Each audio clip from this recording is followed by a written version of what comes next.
The keys to my new bungalow are still warm in my palm as I stand on the front porch, breathing in the crisp, Bend, Oregon air. 3 bedrooms. Mine. All mine. The thought still feels foreign, like trying on clothes I'm not sure I deserve. 2 cars pull into my driveway, kicking up dust that sparkles in the afternoon sunlight. My stomach twists as I recognize my parents' Buick, followed by Brooks's oversized SUV. Why are they here? I texted them my new address just an hour ago, expecting congratulatory calls, not this. Car doors slam in quick succession. My mother, Lorraine, emerges first, her silver blonde hair perfectly coiffed despite the 5-hour drive from Portland. My father follows, then Brooks with his wife Maren trailing behind. Their 3 children tumble out last, racing across my newly seeded lawn. Ellis, there you are, Mom calls, waving as if I might have missed the family caravan descending on my quiet street. Behind her, Brooks opens the trunk, revealing suitcases. Actual suitcases. And boxes. Moving boxes. My fingers tighten around the house keys, the metal edges biting into my skin. What's all this? I ask, my voice smaller than I'd like. Mom approaches, eyes darting between me and the modest bungalow behind me. Her smile falters as she takes in the single-story structure with its simple landscaping. Well, we've come to move in, of course. She looks back at the house again, brow furrowing. But, Ellis. She lowers her voice to a stage whisper. Then where do we sleep? The ground seems to shift beneath my feet. 9 years of saving, of skipping vacations and brown bagging lunches, of working weekends and holidays for the overtime, all for this moment. My moment. And somehow, without a single conversation, they've decided it belongs to them. Move in? I repeat. The words taste wrong in my mouth. Don't play dumb, Ellis, Brooks calls, hauling a suitcase from the trunk. We've been planning this for months. Planning this. Last month's family dinner rushes back to me in vivid detail. We'd gathered at my parents' home, the same Sunday ritual we'd maintained since I was a child. I'd mentioned, perhaps too proudly, that I'd finally qualified for a mortgage. Our new home, Mom had said immediately, clapping her hands together. Finally. I'd frowned, confused by the plural, but before I could correct her, Brooks had pulled out his phone. I've been saving listings, he'd said, scrolling through properties that made my stomach clench. Sprawling houses with price tags north of $750,000. This one has enough bedrooms for everyone. I'd said nothing then. A lifetime of experience had taught me that disagreement only led to disappointment, theirs and me. But I'd assumed they would realize their mistake. That surely they couldn't actually believe. This is my home, I say now, my voice steadier than I expect. I bought it for myself. Mom's laugh is quick and dismissive. Don't be ridiculous, Ellis. We've been planning this move for months. She gestures toward my father, who's directing Brooks on where to set down a particularly heavy box. Your father's already given notice at his job. My hands stop trembling. Something shifts inside me, a tectonic plate finding new alignment. I straighten my shoulders. Your plans, not mine. The words hang in the air between us. Mom's smile freezes, then slowly disappears. Dad glances up, sensing the change in atmosphere. What's the holdup? Let's get everything inside before dark. Ellis is being difficult, Brooks says, joining us on the porch. He's always been taller than me, and he uses it now, standing close enough that I have to tilt my chin up to meet his eyes. She's pretending she didn't promise to help us. Promise? I echo. I never. Ellis. Dad's voice has that familiar edge, the one that always preceded punishment when we were children. Your brother has given up his apartment. The children have been enrolled in school here. The weight of it crashes down on me. After years of putting their needs first, of being the responsible one, while Brooks floundered from one failed venture to another, I am once again expected to solve their problems. And if I don't, I'll be labeled the villain in the family story. Brooks places his hand on my shoulder, his fingers pressing just a little too firmly. He lowers his voice, the way he did when we were kids, and he was convincing me to take the blame for something he'd broken. If you don't help your own family, he says, who will? I look at the keys in my hand, at the door behind me that leads to empty rooms waiting for my life to fill them, at the family watching me with expectation in their eyes. And for the first time, I wonder if I have the courage to choose myself. The ping of a new email notification draws my attention away from the unpacked boxes crowding my living room. 3 days since the driveway confrontation, and my family has retreated to Portland in a cold silence that feels both like relief and impending storm. I tap the screen, expecting a message from work, but instead find something from Valley Vista Realty. My thumb hovers over the delete button. I already have my bungalow. Why would I need a realtor? But the subject line freezes my blood. Morgan Family Dream Home. Purchase agreement ready. I open it, scanning quickly until I find the words that punch the air from my lungs. As requested by Lorraine Morgan, on behalf of Ellis Morgan, primary applicant, I've attached the purchase agreement for the Riverside Estates property. The $2,000 hold has been processed using the payment information provided. My legs give out. I sink onto the nearest box, hand pressed against my suddenly racing heart. The room tilts as I scroll through the attached documents, each page revealing a new betrayal. My name. My financial information. Loan paperwork listing me as co-signer on a $768,000 mortgage, a house I've never seen. My mother used my identity. My credit score. Everything I've worked for. When the doorbell rings an hour later, I'm still sitting on that box, surrounded by printouts of emails and documentation I've pulled from my accounts. The browser tabs open on my laptop show a digital trail of my family's presumption. My mother walks in first, not waiting for an invitation, followed by my father and Brooks. They arrange themselves around me, Brooks pacing with the confidence of someone who's never been told no, my father checking his watch every 30 seconds as if my life crisis is inconveniently timed, and my mother rifling through a stack of my mail on the counter. You look awful, Mom says, as if my appearance is the problem. Have you been sleeping? I hold up the realtor's email. You used my name without permission. Her eyes flick to my father, who suddenly finds the ceiling fascinating. Don't be dramatic, Ellis, she says, waving away the evidence of identity fraud, as if I've complained about borrowed lip gloss. I simply initiated the process. You would have been consulted before anything was finalized. Consulted? The word tastes bitter. You put a $2,000 hold using my payment information. That's not consultation, that's theft. Brooks stops pacing. Strong words for family helping family. How exactly were you helping me by trying to make me responsible for a house I can't afford? It's an investment, my father finally speaks, his tone suggesting I'm being unreasonable. The schools there are excellent. We've already enrolled the kids. The casual mention of yet another decision made without me lands like a slap. You enrolled the children in a school district where you don't live, based on a house I never agreed to buy? Well, we had to secure their spots, Mom says, as if this explains everything. The waiting list is quite long. Brooks shrugs, leaning against my kitchen counter. I've already given notice at my job. 2 weeks and I'm officially a Bend resident. Each revelation builds upon the last, constructing a tower of presumption so high I can barely see past it. They've arranged their entire futures around my financial sacrifice, without once asking if I was willing to make it. This stops now, I say, gathering the papers into a neat stack. I'm not buying that house. I'm not co-signing a loan. I'm not funding your relocation. Mom's eyes fill with tears that look rehearsed. If your credit score drops because of this, our scores will fall even further. We'll never qualify for anything decent. Our rental agreement is already terminated, Brooks adds. The landlord has new tenants coming in next month. You're destroying this family, Mom whispers, a tear sliding perfectly down her cheek. After everything we've sacrificed for you. Something snaps inside me. Sacrificed? Let me tell you about sacrifice. I pull out my budget book, the one that's tracked every penny for 9 years. 65% of every paycheck saved, no vacations, no new cars, lunches packed at home, secondhand furniture. 9 years of saying no to everything so I could finally say yes to something that was just for me. My father scoffs. Everyone has to budget, Ellis. Not Brooks, I say, looking directly at my brother. Not when you emptied my college tuition account for his coffee shop that lasted all of 6 months. Brooks has the decency to look away. That was an investment, Mom says defensively. In him, never in me. The room fills with tense silence, broken by the sudden ring of my phone.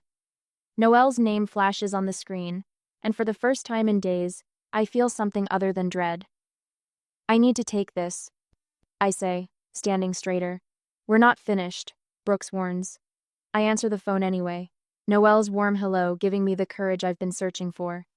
I look at my family, these people who claim to love me, while planning to use me and find my voice. Actually, we are finished. The answer is no. As I watched their faces fall when I firmly said, no, I wondered if protecting your own future is worth the pain of disappointing those who raised you. Should I have compromised and found a larger home we could all share? Or was drawing this boundary the only way to finally claim my independence? At the office the next day, the phone rings for the 5th time in an hour. I don't recognize the number, but I know exactly who it is, another distant relative I haven't spoken to in years, suddenly concerned about my abandonment of family. I silence it and set my phone face down on the kitchen counter, where 3 other missed calls from area codes across Oregon blink accusingly. Brooks has been busy. My brother's strategic campaign began yesterday with a carefully worded Facebook post about family crisis and prayers needed. By nightfall, second cousins I barely remember were messaging me about doing the right thing. When Aunt Patty called this morning in tears about that poor boy and his children, I knew Brooks had elevated his game. The landline rings now, my emergency backup that only 5 people have the number to. I answer without thinking. Ellis, it's Grandma Joanne. My stomach clenches. Grandma Joanne, the family matriarch, who sends birthday checks and Christmas packages, even though we see her once every 3 years. I don't understand what's happening, she says, her voice wavering with the particular fragility that appears whenever she wants something. Brooks says you've left them homeless. That's not true, I say, but she continues as if I haven't spoken. I've always included you equally in my will, Ellis, but family takes care of family. The threat hangs between us for 3 heartbeats before I manage to respond. I saved for 9 years to buy this house, Grandma. They assumed I was buying it for them without ever asking me. Well, she says, voice hardening, I never thought you'd be so selfish. After she hangs up, I sink to the kitchen floor and press my forehead against my knees. They're winning. Even from 30 miles away, they're finding ways to make me doubt myself. I close my eyes and the memory surfaces like an unwelcome visitor my senior year of college, opening my tuition account to find it empty. Mom's voice on the phone, casual as if discussing the weather. We had to help Brooks with the coffee shop. You'll figure something out. You always do. The coffee shop that closed 4 months later. The tuition balance that nearly kept me from graduating. The 60-hour weeks I worked while taking a full course load, coming home to my studio apartment at 2 a.m. to eat instant oatmeal because it was 19 cents per packet at the discount store. The night I found my mother's name on the withdrawal slip, I made a promise to myself. Standing in my bathroom, staring at my hollow-eyed reflection, I whispered it aloud. Never again. They will never make me financially vulnerable again. 9 years of that promise. 9 years of brown bag lunches and shared apartments with paper-thin walls. 9 years of saying no to vacations and dinners out and new clothes. 9 years of 65% of every paycheck going straight into savings. My phone buzzes with a text. I expect another relative's name, but it's Marin. I understand why you said no, she's written. I would have done the same. The words glow on the screen, a small flame of validation in the storm. I read them 3 times before setting the phone down, something unfamiliar and warm spreading through my chest. Later that evening, they arrive unannounced at my apartment, Mom, Dad, and Brooks, finding me surrounded by half-packed boxes for my move. Dad stands with his arms crossed while Mom paces, picking up my things and setting them down in different spots as if already rearranging my life. After everything we've done for you, Dad says, his voice low and measured, this is how you repay us? Something shifts inside me. Without a word, I cross to the bookshelf and pull down 3 photo albums I've kept since childhood. I place them on the coffee table and open the first one. My high school graduation, I say, pointing to a photo where I stand alone in cap and gown. You had that fishing trip, remember? I turn the page. College scholarship ceremony. Brooks had a baseball game that day. Page after page I turn, my voice growing steadier with each one. My first art show, the design award ceremony, the promotion celebration. Noelle threw for me that they said was too far to drive. This is what you've done for me, I say finally, closing the album. You've taught me that I'm only valuable when I'm useful to you. My mother's face crumples. Dad looks away. Brooks starts to speak, but the doorbell interrupts him. Noelle stands there with 2 more empty boxes and a roll of packing tape. She takes in the scene with one glance and steps inside, ignoring Brooks's attempt to intercept her. Ready for the next load? Thanks for watching, she asks me, as if my family isn't there at all. Give us a minute, Brooks says, reaching for her arm. Noelle sidesteps him gracefully. Ellis and I have a schedule. The truck's only rented until 7. While my family has spent decades demanding sacrifice, my friends have spent years celebrating my milestones. The contrast stands stark in my living room as Noelle begins efficiently packing my kitchen items. We need to resolve this, my mother insists. I straighten my shoulders. There's nothing to resolve. The house is mine. We could meet tomorrow, I add, surprising myself with how firm my voice sounds. No apology follows, no softening qualification, just the statement, standing on its own. They exchange glances, sensing the shift but misreading it as weakness. At your new place, Brooks says quickly. We can discuss options. I nod, watching them leave with visible relief on their faces. They think I'm reconsidering. They don't know I've already completed the purchase and move, that my furniture was delivered yesterday, that the utilities are in my name alone.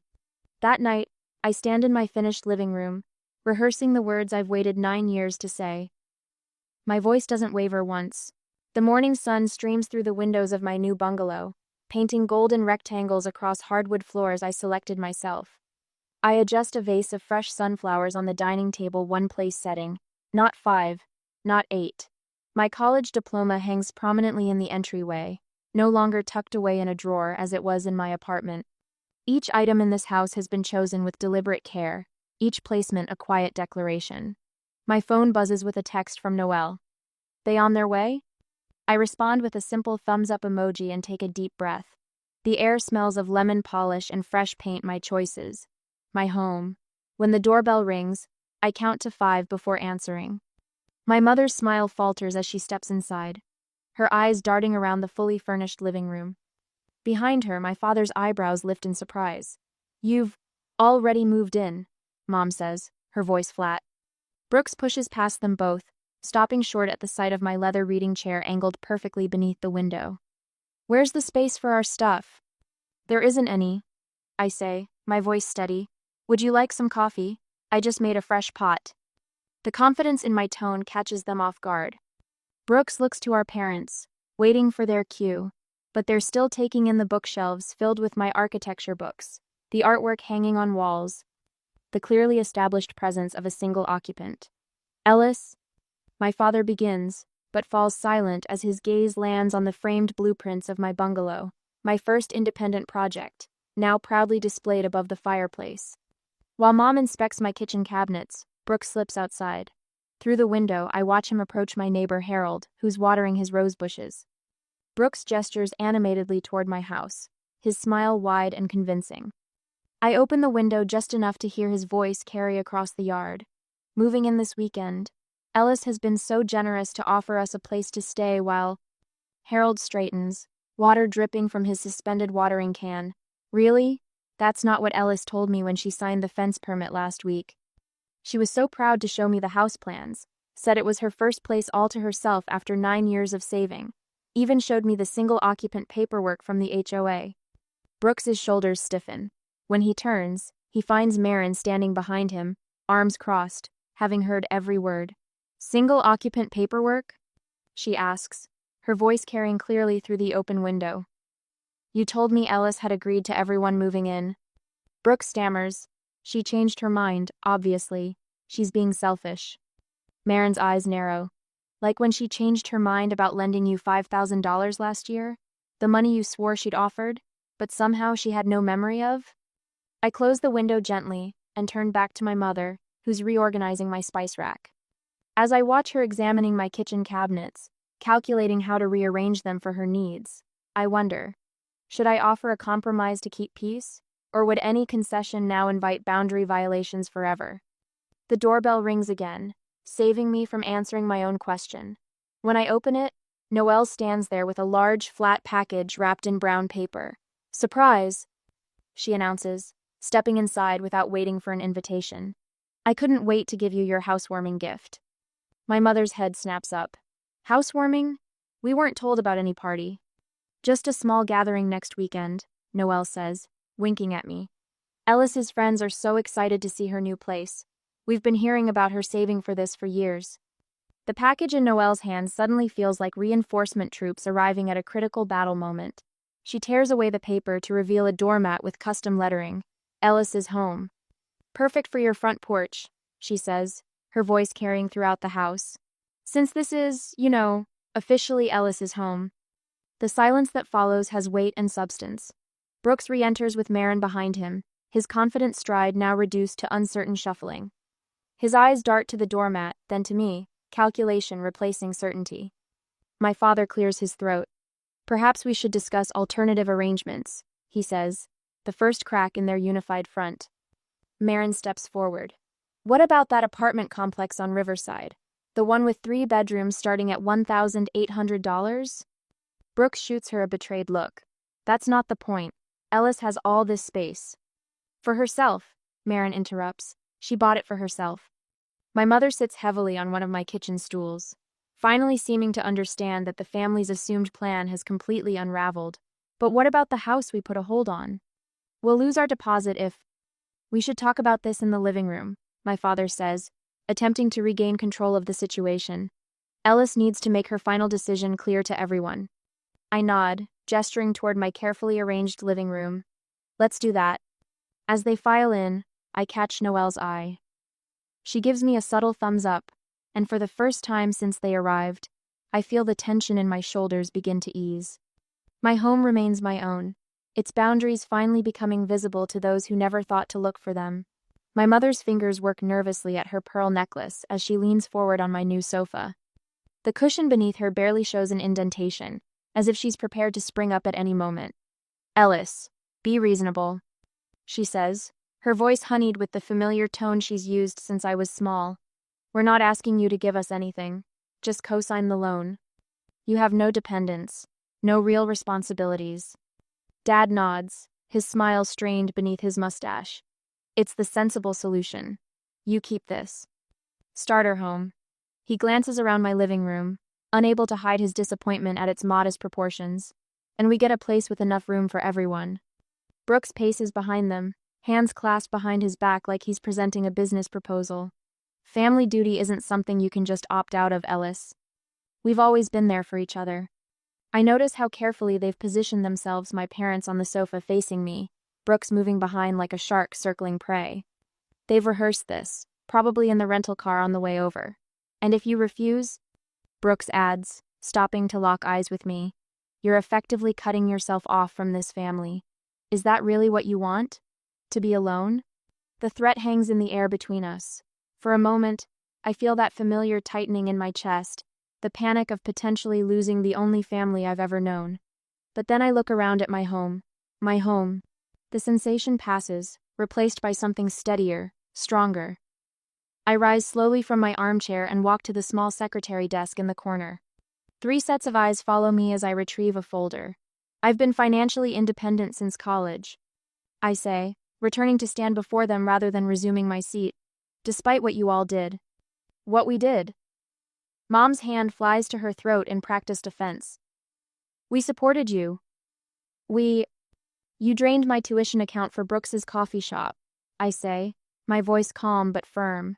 Senior year, spring semester, I had to work 2 jobs while finishing my degree. Dad shifts uncomfortably. That was an investment in your brother's future. And what about my future? I open the folder and remove a stack of bank statements, placing them on the coffee table. 9 years of statements. 65% of every paycheck saved. No vacations, lunch from home every day, no streaming services, no new clothes unless absolutely necessary. I tap my finger on the most recent statement. This is how I afforded this house, not by having it handed to me, not by using someone else's credit or name. Brooks scoffs. So, what, you want a medal for being boring? For having no life? I have a life, I reply. One I built myself, piece by piece. I look directly at my mother. You keep saying I'm betraying the family. I'm not betraying anyone. I'm just done betraying myself. The silence that follows feels like the space between lightning and thunder charged with electricity, waiting for the boom. This is ridiculous. Brooks finally snaps. We've given notice at our apartment. The kids are enrolled in school here. Dad's already quit his job in Portland. Your poor planning isn't my emergency, I say, the words feeling foreign but right on my tongue. Mom's eyes narrow. We raised you better than this. I consider her words, turning them over carefully. Maybe you did. You raised me to be responsible, to work hard, to honor my commitments. That's exactly what I'm doing now. I stand and cross to my front door, opening it wide. The evening air rushes in, cool and clarifying. I reach into my pocket and pull out the spare key I'd found in my mother's purse yesterday, the one she'd had made without asking. Walking to the entryway table, I place it there with a soft but deliberate click. You don't get to decide what my success looks like, I say. You don't get to claim what I've earned as communal property. Brooks's face transforms, disbelief giving way to anger as he realizes I'm not going to change my mind. After everything we've done for you. This is my home, I interrupt, speaking the words I've rehearsed countless times. Bought, earned, and chosen by me. Mom stands now, trembling slightly. How can you be so selfish? Family helps family. Yes, they do. I agree. But help isn't the same as sacrifice. Help isn't the same as exploitation. I step aside, the open door a clear invitation to leave. I'm not asking you to leave my life, just my house. One by one they file past me, Dad first, eyes averted, Brooks next, jaw tight with fury, Mom last, lingering as if certain I'll crumble at the final moment. Ellis, she whispers, reaching for my hand. Please. I look at her, really look at her, and for the first time, see her not as the all-powerful matriarch of my childhood, but as a woman who never learned to stand on her own. In that moment, I feel something unexpected, compassion without capitulation. I love you, I tell her, but this answer is still no. When I close the door behind them, I don't slam it in anger. I shut it with quiet finality, then lean my forehead against the cool wood and breathe. The weeks that follow pass in strange silence. Through the neighborhood grapevine, I hear that Brooks and his family have moved into a small rental across town. 2 bedrooms for 5 people, a tight fit, but manageable. A fresh start, whether they wanted one or not. My parents' silence stretches longer. No calls, no texts, no emails. At first, the absence feels like punishment, but gradually it transforms into something else. Space. Room to breathe. To exist without explanation or apology. 34 days after I closed my door on them, my phone buzzes with a text from Marin. When I open it, I find a photo, Brooks painting the living room of their rental, the children helping with rollers, making a mess but laughing. Below it, her message, "Thank you. I think we needed this reset more than we knew." I stare at the image, trying to decipher what it means for them, for me, for whatever comes next. My finger hovers over the reply button, uncertain what to say to this unexpected olive branch from the most unexpected source. The laughter of my friends mingles with the clink of wine glasses in my living room. 3 months into homeownership, and my bungalow finally feels like the sanctuary I envisioned during those 9 years of saving. Noelle raises her glass in another toast, her smile reflecting the warm glow of the vintage floor lamp I restored last weekend. To Ellis, who taught us all that saying no can be the beginning of something beautiful, she declares, I don't blush or deflect the compliment as I once would have. Instead, I lift my own glass, allowing myself to fully inhabit this moment of joy without seeking anyone's approval but my own. My gaze drifts to the wall beside us, where I've created a gallery of personal milestones, my architecture degree, photos from hiking trips I took alone, the certificate from my first professional award. Not a single image is crowded by obligation or overshadowed by someone else's expectations. The light in here is perfect. Remarks my neighbor Janet, an artist in her 70s who's become an unexpected friend. You've created something special. The word created settles around me like a comfortable sweater. For the first time in my life, I'm building something that belongs entirely to me. My phone buzzes against the coffee table just as I'm hanging the final photograph, a simple shot of my front door on closing day. I almost let it go to voicemail when I see my mother's name on the screen, but something compels me to answer. Ellis? Her voice sounds smaller than I remember. I was wondering if I might visit sometime next week. Just me. 3 months ago, I would have immediately rearranged my schedule, grateful for any scrap of attention. The old anxiety flickers briefly, then dissolves. Tuesday evening would work. I reply, my voice steady. I have meetings until 6, so any time after that would be fine. Just for dinner, though I have an early client presentation Wednesday. The silence stretches long enough that I wonder if she's hung up. Tuesday at 6:30 then, she finally says. I don't apologize for the boundaries. I don't explain or justify. The conversation ends with simple confirmation rather than desperate placation. Later that evening, my backyard fills with the people who truly supported me. Marin sits at my patio table, watching her children explore my small garden. She left Brooks last month, a decision that earned her immediate inclusion in what Noelle jokingly calls the Boundary Brigade. Janet brought strawberry shortcake. The neighbor from across the street dropped by with a potted herb garden. We raise our glasses as the sunset paints the sky in broad strokes of orange and purple. To new beginnings, Marin says, and boundaries worth keeping. The following Tuesday arrives with surprising calm. When the doorbell rings precisely at 6:30, I open it to find my mother standing there with a small box of cinnamon cookies, the ones she made when I was little, and achieved something worthy of celebration. She doesn't push past me or immediately criticize my decor choices. Instead, she waits to be invited in, stepping carefully into the space I've created. We sit in silence for several minutes, the weight of everything said and unsaid between us, creating a tangible presence in the room. I move to the kitchen and prepare coffee for two, my movements unhurried. I don't rush to fill the silence or apologize for the modesty of my home. When I return, I place her mug before her with quiet confidence. As I watched my mother take her first sip of coffee in my kitchen, I wondered if some bridges are meant to be rebuilt differently than they first stood. Would you tear down completely and start fresh, or salvage the foundation and redesign the structure? She cradles the mug between her hands, her wedding ring clinking softly against the ceramic.